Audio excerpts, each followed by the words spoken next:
Bonsoir, bienvenue frères et sœurs, bienvenue à votre rendez-vous hebdomadaire. Je suis en fait pas mal sûr que à cette phase que vous êtes habitués à chaque fois que l'heure arrive, en fait, vous vous apprêtez à venir à votre rendez-vous. Je suis content que tout le monde se porte bien, que tout le monde est encore là. Il n'y a pas de défection. Donc, que Dieu vous aide à continuer à persévérer jusqu'au bout.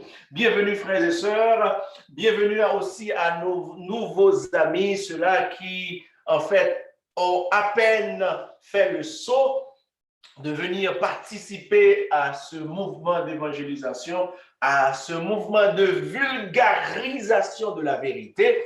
Bienvenue, vous êtes à la bonne place, vous êtes au bon endroit, le Seigneur ne manquera pas de vous bénir. Frères et sœurs, laissez-moi prendre quelques secondes pour remercier ceux-là qui nous ont envoyé des commentaires, que ce soit par Facebook ou autre moyen.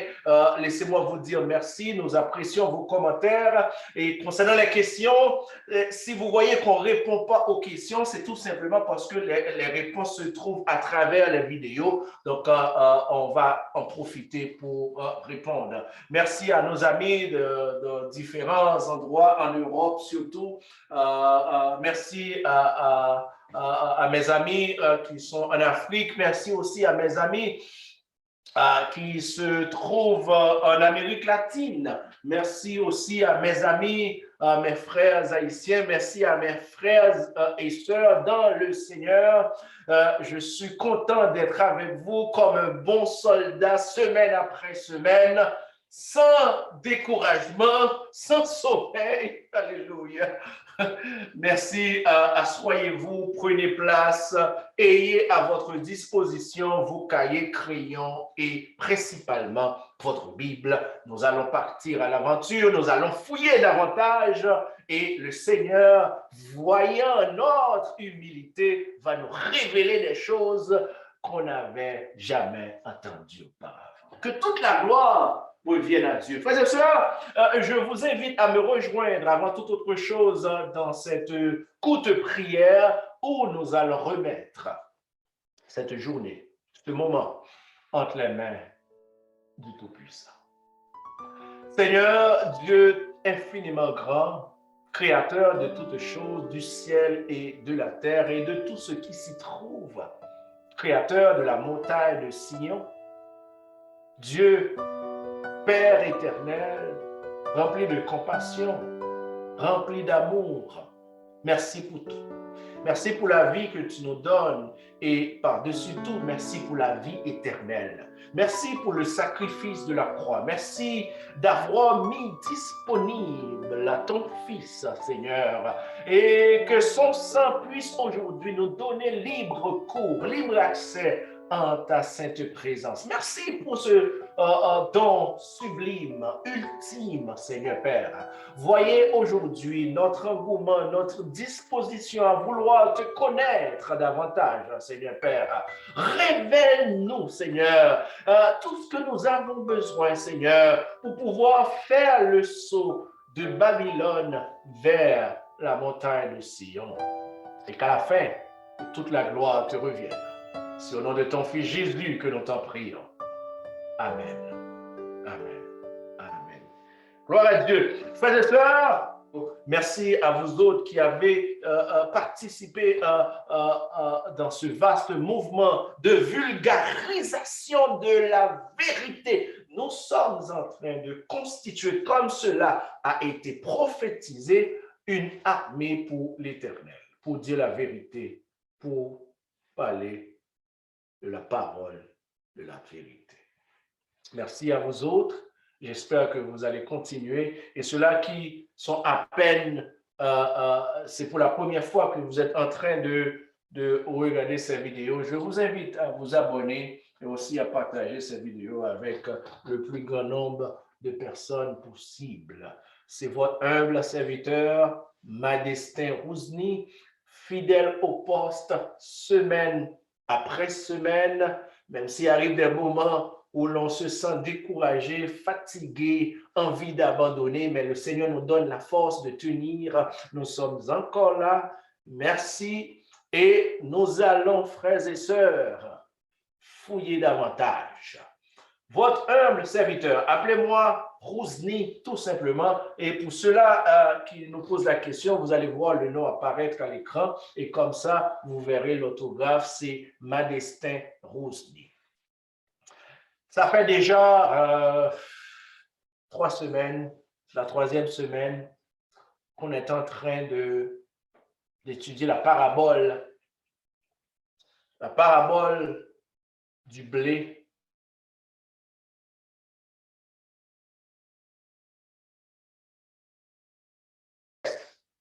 De la récolte à la fin des temps. Nous avons expliqué ce que c'était la fin des temps. Je sais, c'est choquant pour vous d'entendre ce que c'était la fin des temps. Que la fin des temps n'est pas la destruction de la terre et du ciel, etc., mais au contraire, c'est la disparition de la terre comme on la connaît aujourd'hui avec les guerres, avec les mépris, avec l'hypocrisie, avec l'exploitation. Une partie est dans l'opulence, une autre partie souffre dans la misère, dans la crasse. Et que Dieu va mettre fin à tout ça. La maladie, la mort. Et qui est derrière tout ça, frères et sœurs, nous le savons, c'est l'ennemi, c'est Satan. Et donc, pour mettre fin à tout ça, il faut juste mettre fin à Satan. Référez-vous, ceux-là qui viennent de nous rejoindre, à notre tout premier cours qui s'appelle Alpha et Oméga. Nous avons dit, frères et sœurs, que le plan de Dieu, c'est pas pour l'homme d'aller vivre avec lui là-haut, mais c'est pour lui de descendre. Nous allons voir ça quand on va étudier Apocalypse. Ce ne sera pas en 2022, juste pour vous aviser. Mais le plan de Dieu, c'est de venir établir son royaume sur la terre. Un royaume où régnera la paix. Alléluia. Il n'y aura plus de mort. Il n'y aura plus de guerre. Écoutez, il n'y aura plus de maladie, frères et sœurs.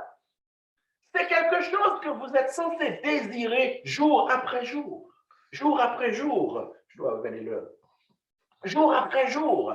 Chaque matin, vous vous réveillez, vous dites, Seigneur, que ton royaume vienne, que ton royaume vienne. J'en ai marre de tout ce que je suis en train de voir. La guerre, la méchanceté, l'exploitation de l'homme par l'homme. Frères et sœurs, l'inflation, la misère dans le monde, la maladie, la souffrance, l'humiliation. On en a marre de tout ça. Seigneur, que ton royaume vienne. Alléluia. Nous avons vu ensemble, frères et sœurs, il y a 2 semaines, que dans le champ de Dieu, dans le champ de Jésus, il y avait 2 types de semences. La semence de Dieu, ou la semence de Jésus. Nous avons expliqué tout ça, et aussi la semence de Satan. Nous avons expliqué qu'est-ce que c'est que la semence de Satan la semaine passée, contrairement à ce qu'on vous enseigne, frères et sœurs. Ici, la semence de Satan, c'est dans le champ de Dieu. Ce n'est pas dans le champ de n'importe qui, mais c'est dans le champ de Dieu que Satan est en train de semer sa semence. En d'autres termes, la semence de Satan ressemble avec la semence de Dieu. Alléluia, alléluia. Est-ce que je peux vous dire une chose? Laissez-moi vous donner un signal. Par exemple, je ne sais pas pourquoi, mais laissez-moi vous le dire. En Apocalypse, il faut surveiller 3 bêtes. 3 bêtes qui est au solde du dragon. On est dans le cadre de la prophétie, là, la prophétie pure. Il faut surveiller 3 bêtes dans l'Apocalypse qui est au solde du dragon. Et la première bête, lui, il va remettre toute son autorité, il va faire allégeance à Satan. Mais il y a deux bêtes qui sont sur la scène présentement qu'on doit surveiller de près. Il y a la bête qui sort de la mer et il y a la bête qui sort de la terre. Ce sont ces deux bêtes-là qui sont en train, alléluia, oh Dieu, qui sont en train d'évoluer. Deux bêtes, deux fronts. Mais la bête la plus subtile, c'est la bête qui sort de la terre. Je ne peux pas vous dire pourquoi aujourd'hui, peut-être l'année prochaine. Et c'est ce qu'on est en train d'assister maintenant. Que le Seigneur nous aide.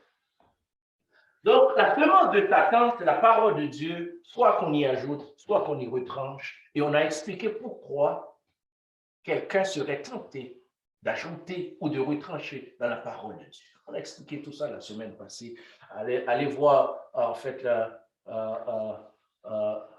vidéo de la semaine passée, comme ça, vous saurez pourquoi. Et vous pouvez vous analyser vous-même.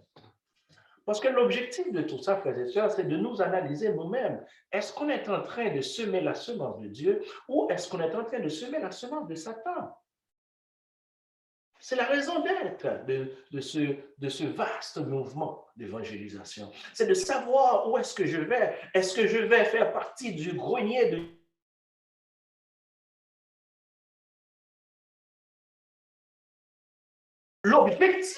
L'objectif derrière tout ça, la finalité, c'est de pouvoir, dans un esprit d'introspection, réfléchir sur ses actes, sur son comportement, sur sa vie et déceler quelle va être votre destinée. Frères et sœurs, c'est ça la finalité. C'est ça la raison d'être de tout ce que l'on est en train de faire. Comme disait le psalmiste, regarde, cher Seigneur, si je suis sur une mauvaise voie, conduis-moi sur la voie. La semence de Dieu, pour ceux-là qui prennent des notes, ceux-là qui vont participer aux examens, la semence de Dieu, je ne veux pas l'espace pour l'écrire, c'est une semence impérissable. Je vais faire l'opposition entre la semence de Dieu et la semence de Satan. Donc, la semence de Dieu, c'est une semence impérissable, à ne pas oublier. Peut-être dans les questions, on pourra en débattre, ou bien au niveau des examens. Alors que la semence de Satan, c'est une semence périssable. La raison est simple, elle va être détruite, elle va être brûlée. La semence de Satan, elle est périssable. La semence de Dieu, au contraire, est impérissable, va être au grenier pour participer à la récolte de la fin des temps. Alléluia. Wow. La parole de Dieu, frères et sœurs, c'est tellement... Ah, wow. La semence de Dieu, je viens de dire, c'est une parole, c'est la semence impérissable, alors que la semence de Satan, c'est la semence périssable. La semence de Dieu, c'est la prophétie ouverte. J'espère que je ne vous ai pas brouillé. Alors que la semence de Satan, c'est la prophétie fermée. Laissez-moi ajouter quelque chose ici. La semence de Satan, c'est les prophéties fermées. Donc, qu'est-ce qui vient avec les prophéties fermées? C'est les commentaires. Les commentaires des docteurs de la loi. Dans vos Bibles, il y a un ensemble de commentaires. Écoutez, je ne voulais pas le dire, mais je vais le dire, parce que moi, j'utilise une Bible avec beaucoup de commentaires, mais je ne veux pas vous dire c'est qui. Évitez-moi tout ça. Mais, frères et sœurs, il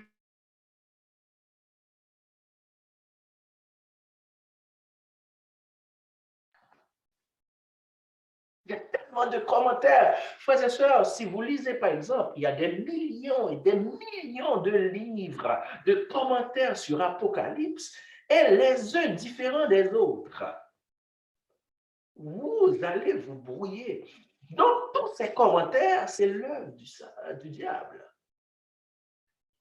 Donc, c'est quoi la semence de Satan? La semence de Satan, c'est la prophétie fermée que les gens essayent dans un souci d'orgueil, parce qu'ils ont un doctorat fabriqué par les hommes, essaient de donner des explications aux choses de Dieu qui sont cachées. Les commentaires, les prédications, les livres, etc., etc. Alléluia. La semence de Dieu, c'est les traditions. Excusez-moi. La semence de Satan, c'est les traditions, c'est les commentaires. Je vais vous expliquer tout ça en détail parce qu'on va faire la comparaison entre la première venue, entre l'Ancien Testament, la première venue et la seconde venue. On va faire cette comparaison. J'espère la semaine prochaine, j'espère. Si j'ai le temps, je vais commencer peut-être avec l'Ancien Testament aujourd'hui. Donc, la semence de Dieu, c'est le vrai pasteur. J'ai mis vrai pasteur, je n'ai pas besoin de dire la semence de Satan, c'est quoi? La semence de Satan, c'est le faux pasteur. Comment peut-on savoir si quelqu'un est un vrai pasteur, si quelqu'un est un faux pasteur? Vous pouvez savoir, je viens de vous dire, la semence de Dieu, c'est le vrai pasteur. La semence de Satan, c'est le faux pasteur. La semence de Dieu, c'est le vrai chrétien. Et la semence de Satan, c'est le faux chrétien. Mais le fait est qu'ils sont tous deux dans le même champ. À ne pas oublier. J'espère que vous avez compris. Maintenant, vous avez compris tout ça. Nous allons voir, est-ce que cela a été déjà prophétisé? Parce que Jésus est en train d'annoncer des choses, de dire qu'est-ce qui est en train de se passer dans le champ. Donc, Jésus est en train de parler, on est au niveau de la première venue et aussi qui concerne la seconde venue de notre temps. Maintenant, nous allons voir, au prime abord, qu'est-ce qui a été dit dans l'Ancien Testament et qui est en train d'être accompli lors de la première venue et aussi la seconde venue. Là, j'ai besoin de vous. J'ai besoin de vous. Nous allons lire un texte ici qui se trouve en Jérémie. Jérémie chapitre 31. Seigneur, la parole de Dieu est adorable quand vous comprenez la parole de Dieu. Vous n'êtes pas arrogant. Quand vous êtes humble, un petit enfant. Frères et sœurs, allez, on se trouve, on va lire Jérémie. Jérémie chapitre 31. Jérémie chapitre 31. Nous lirons le 27e verset. 27. 27. Jérémie 31. Jérémie 31, verset 27. Je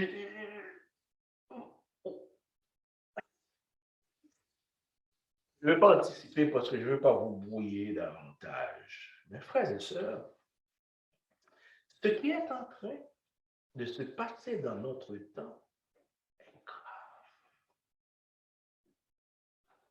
Et c'est d'autant plus en plus grave parce que le monde, quand je dis le monde, je parle du monde de Dieu, le monde chrétien, ils sont aveugles. Ils sont aveugles. Et c'est pourquoi, frères et sœurs, il est important, j'arrive à comprendre pourquoi le Maître Jésus a décidé de semer dans son champ. Parce que dans le champ de Dieu, il y a des choses terribles qui sont en train de se passer. L'ennemi, je vais vous donner une poule, l'ennemi, Apocalypse, la bête de la terre, est en train de s'accaparer du champ de Dieu en utilisant des subterfuges.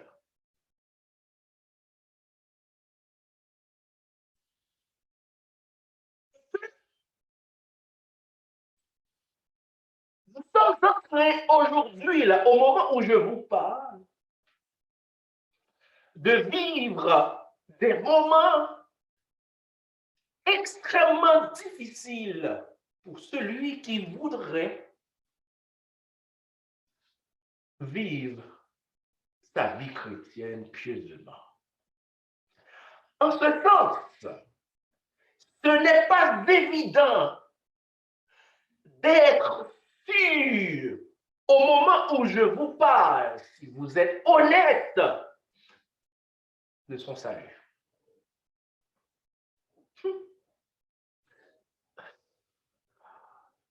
C'est quoi? C'est quoi? Alors que nous vivons, nous sommes dans un temps de la fin, un temps de la récolte, et que la majorité des chrétiens, ils ne peuvent pas savoir est-ce qu'ils vont faire partie de la récolte, même s'ils vous le disent, mais dans son cœur, il sait que c'est faux. Ils ne savent pas s'ils vont faire partie de la récolte ou est-ce qu'ils vont être brûlés dans le champ.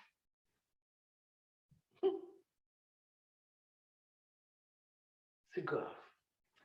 Lisons ensemble, frères et sœurs, Jérémie 37, 31, verset 27.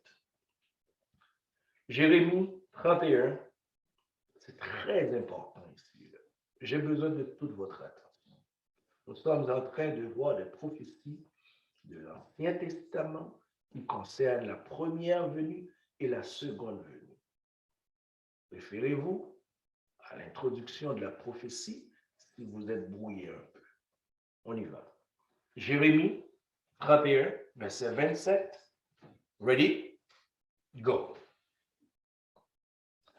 Voici, les jours viennent.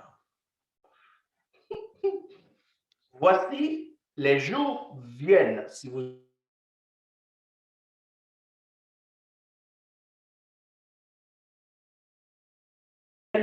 dit l'Éternel, où j'ensemencerai la maison d'Israël et la maison de Juda d'une semence d'homme et d'une semence de bête. My God. Oh, là, j'aurais besoin de vous. La parole nous dit, voici. On est en train d'annoncer quelque chose. On est en train de donner une prophétie. Les jours viennent. Les jours viennent. Je ne veux pas écrire pour ceux-là qui prennent des notes. Les jours viennent. Les jours viennent. Ça veut dire, c'est futur. Ce sont des prophéties qu'on est en train de donner à Jérémie qui ne concernent pas son temps, mais pour le futur. Alléluia. Alléluia. Voici, on est en train d'annoncer quelque chose. Les jours viennent, futur, prophétie pour l'avenir. Qui a donné ces prophéties? L'Éternel. Et qu'est-ce que l'Éternel a dit? Où j'ensemencerai. Ensemencer, ça veut dire planter. Ça veut dire semer. Ça veut dire, c'est de la prophétie, ça, hein? Éclaircir un peu. Je vais l'éclaircir un peu. L'Éternel est en train de parler à son prophète, à son instrument de communication. train de dire, il est en train d'annoncer des choses pour l'avenir, pour le futur. Et qu'est-ce qu'il a dit? Il a dit, j'ensemencerai. Ça veut dire quoi? De manière, dans un langage très clair, je permettrai. Je donnerai l'autorisation.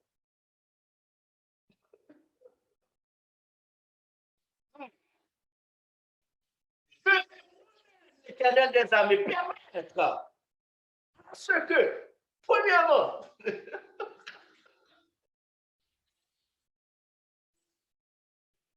j'ensemencerai la maison d'Israël et la maison de Juda. Frères et sœurs, la maison d'Israël, vous connaissez l'histoire, et que le royaume était scindé en deux, etc., etc. Je ne vais pas y revenir. Mais la maison d'Israël, la maison de Juda symbolise quoi, frères et sœurs? Symbolise le peuple de Dieu.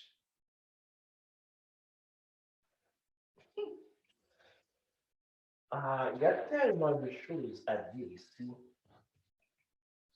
Oh, j'espère que vous êtes avec moi. L'Éternel a dit à Jérémie, voilà ce que tu dois dire à ces hommes-là, à mes enfants, à mes filles, à mes fils. Dis-leur, il va arriver une génération. Il va arriver une dispensation. Il va arriver une période. Il va arriver un âge où moi-même, l'Éternel, je vais permettre, je vais donner le feu vert, comme dans le cas de Job, et quand Satan était venu demander l'autorisation à Dieu. Dieu a donné le feu vert. C'est Dieu qui lui-même a donné l'autorisation. C'est ce que ça veut dire, que moi-même je vais planter. Ce n'est pas Dieu qui va venir planter.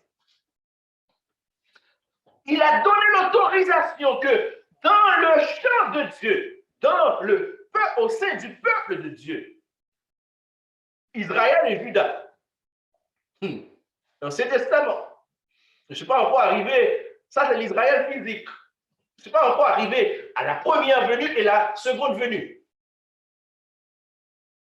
J'ensemencerai la maison d'Israël et la maison de Juda d'une semence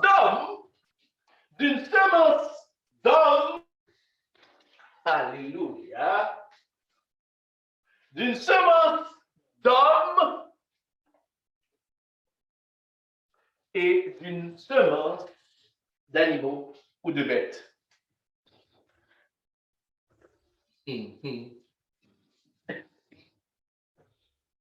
Ah, il y a tellement de choses à dire ici, là. Vous savez qu'est-ce que ça veut dire?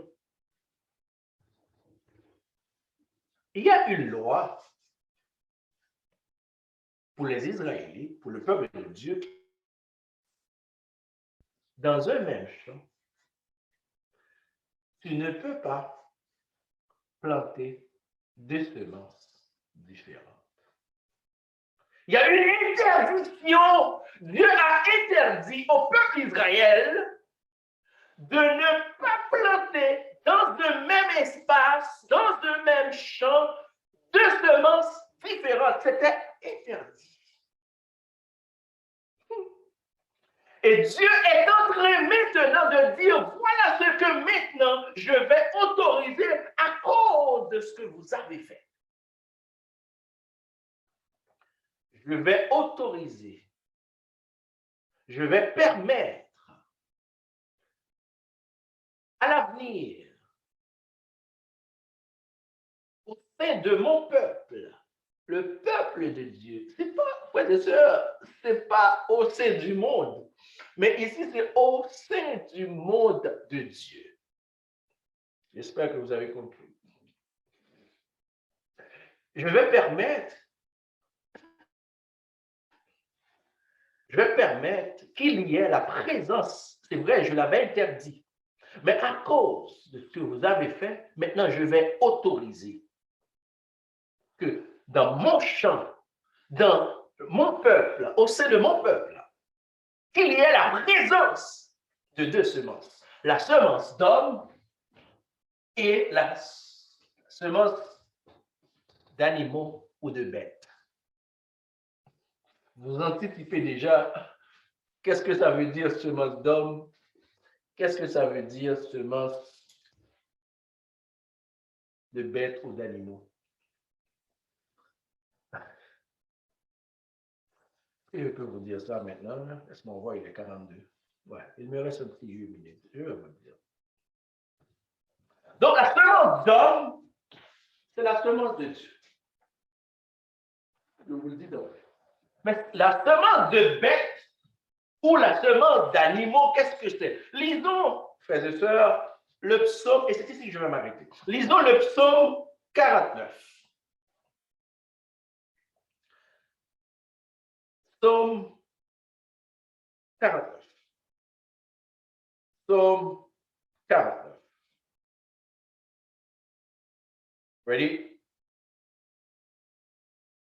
Psaume 49, le dernier verset. Le dernier verset. Le verset 20.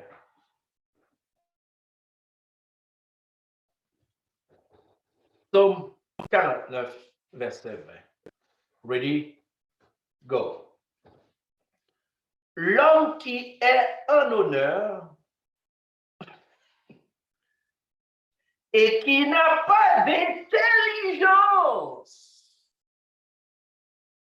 est semblable aux bêtes qu'on égorge. L'homme qui est en honneur, l'homme qui est fameux, l'homme qui est au devant de la scène, le pasteur que tout, le prédicateur que tout le monde voit, adore, mais qui n'a pas d'intelligence, ici l'intelligence de Dieu,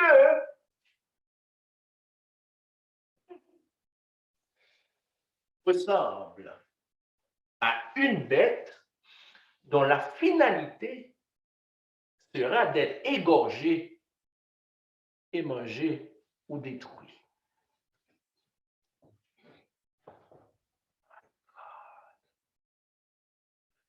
Est-ce que je peux rentrer dans ces détails-là, frères et sœurs? C'est grave. Donc, c'est quoi un animal, frères et sœurs? C'est un homme en honneur. Donc, vous allez comprendre maintenant, c'est quoi la semence de Satan? La semence de Satan, ce n'est pas dans les discothèques que vous allez voir. Ça, on le sait déjà. La semence de Satan, c'est un homme en honneur. C'est un homme fameux. C'est un pasteur fameux, très fameux. Qui vient avec l'image de Dieu, qui vient avec, entre guillemets, la parole de Dieu. Mais au fond, il n'a pas d'intelligence. Ça veut dire que Dieu n'utilise pas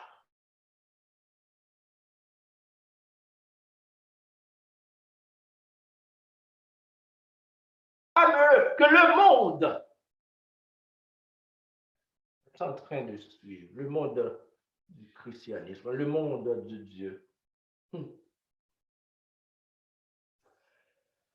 Frères et sœurs, je vais terminer ici parce que j'ai envie de dire certaines choses que je ne dois pas dire. Mais c'est grave. C'est grave. Et là, maintenant, on peut aisément comprendre quoi l'ennemi arrive à se faufiler pour semer l'ivraie. On peut facilement comprendre car c'était une prophétie. Ça a été déjà annoncé. C'est Dieu lui-même qui a permis que cela arrive. Pourquoi? Pour que à la fin, lors de la récolte, à la fin des temps que Dieu lui-même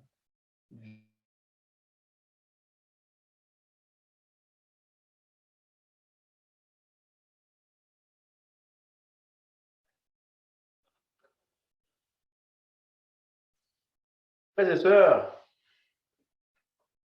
donc, une bête, n'oubliez jamais ceci. Je vous donne une poule pour Apocalypse. Donc, quand vous voyez bête, c'est un homme en honneur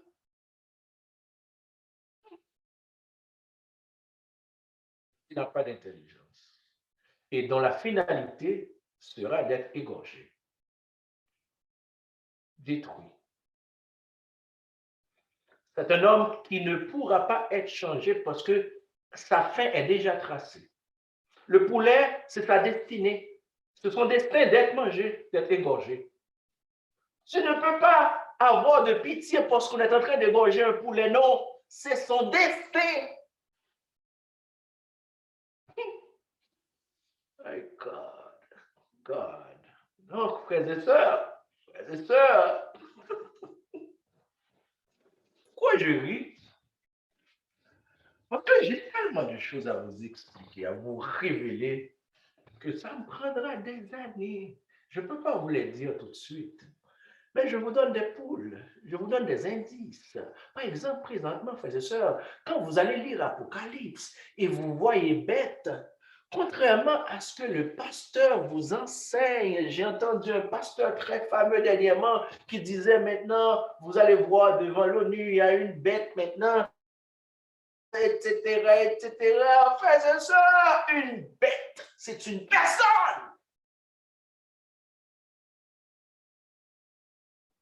Je ne vais pas vous le dire, mais je vous le dis. Je vous dis des choses ici, là.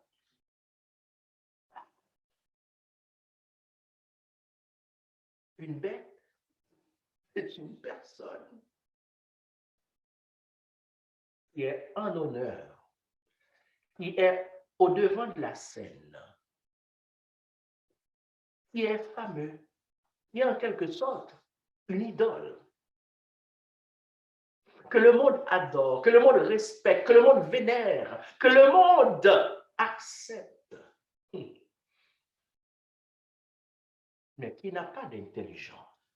En réalité, qui ne comprend rien dans les affaires de Dieu. Mais le monde l'accepte. Et la finalité, c'est grave, c'est grave. Je suis en train d'expliquer des choses qui sont très graves, qui fait de la peine. Parce que la finalité de cet homme-là, c'est d'être égorgé. On ne pourra pas changer sa finalité. Et imaginez un instant tout cela qui suivent cette bête-là. Ou tout cela qui prête allégeance à cette bête-là. Imaginez quel est le sort de ces gens. Laissez-moi lire un verset. Et je termine avec ça. Je sais qu'aujourd'hui, j'ai dépassé un peu. Mais lisez avec moi Apocalypse chapitre 18. J'espère que je ne me suis pas trompé. Je vais chercher pour vous. Apocalypse chapitre 18. Ouais. Apocalypse chapitre 18.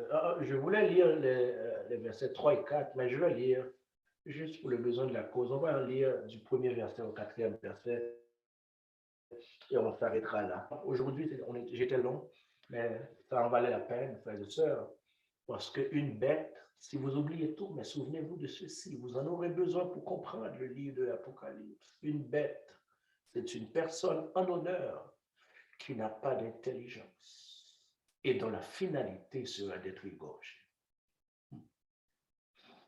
Apocalypse, chapitre 18, les 4 premiers versets. Ready?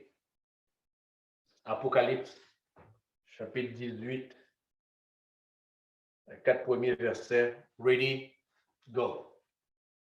Après cela, je ne vais pas vous expliquer après cela, on ne fait pas une étude sur l'Apocalypse. Après cela, je vis descendre du ciel un autre ange qui avait une grande autorité et la terre fut éclairée de sa gloire. Il criait d'une voix forte, disant, elle est tombée, elle est tombée, Babylone la grande. Elle est devenue une habitation de démons, un repère de tout esprit impur, un repère de tout oiseau impur et odieux. Je dois vous expliquer, quand je vais étudier Apocalypse avec vous, qu'est-ce que ça veut dire oiseau. C'est des choses que vous êtes censés, que vous devez connaître. C'est 3 qui m'intéressent. Parce que, écoutez ceci, écoutez ceci. Parce que toutes les nations, ici, j'avais déjà expliqué nation, si je ne me trompe pas, mais toutes les nations, c'est un verset que j'ai déjà lu déjà dans d'autres cours. Toutes les nations, le Seigneur n'a pas dit au moins une nation, il a dit toutes les nations ont bu du vin, de la fureur, de son impudicité. Et que les rois de la terre se sont livrés avec elle à l'impudicité et que les marchands de la terre se sont enrichis par la puissance de son luxe. C'est 4, très important ici. Qu'est-ce qu'il faut faire? Et j'entendis du ciel une autre voix qui disait, sortez du milieu d'elle. Sortez. C'est qui doit sortir du milieu d'elle? Mon peuple. Ça veut dire que mon peuple était au milieu de Babylone. Ça veut dire que mon peuple, au moment où je vous parle, au moment où Dieu parle, mon peuple se trouve au fait de Babylone. Mais parce que Dieu veut épargner son peuple, Dieu dit maintenant, now. Et comme Dieu disait, c'était le même avertissement qu'il avait donné à l'eau. Il a dit à l'eau, ne perdez pas de temps, c'est now ou jamais. Et c'est ce que Dieu est en train de dire à son peuple maintenant. Sortez du milieu d'elle. Vous êtes encore au milieu d'elle. Babylone, mon peuple. Afin que vous ne participiez point à ses péchés et que vous n'ayez point de part à ses fléaux. Frères et sœurs, alors que la bête est en train de ravager le champ de Dieu, est en train de gagner du terrain au moment où je vous parle, l'appel vous est lancé, nous est lancé, de sortir du milieu de la bête. Il pourrait que ce n'est pas évident de sortir, mais qu'est-ce qui va se passer si vous ne sortez pas? Vous allez être brûlé. Vous allez faire partie du sort qui est réservé à la bête. Le sort de la bête est signé. Il n'y a rien qu'on puisse faire. La seule chose que vous pouvez faire, c'est de fuir. Que le Seigneur nous aide. Éternel Dieu Tout-Puissant, Dieu 3 fois saint, Dieu infiniment grand, merci Seigneur pour ces révélations.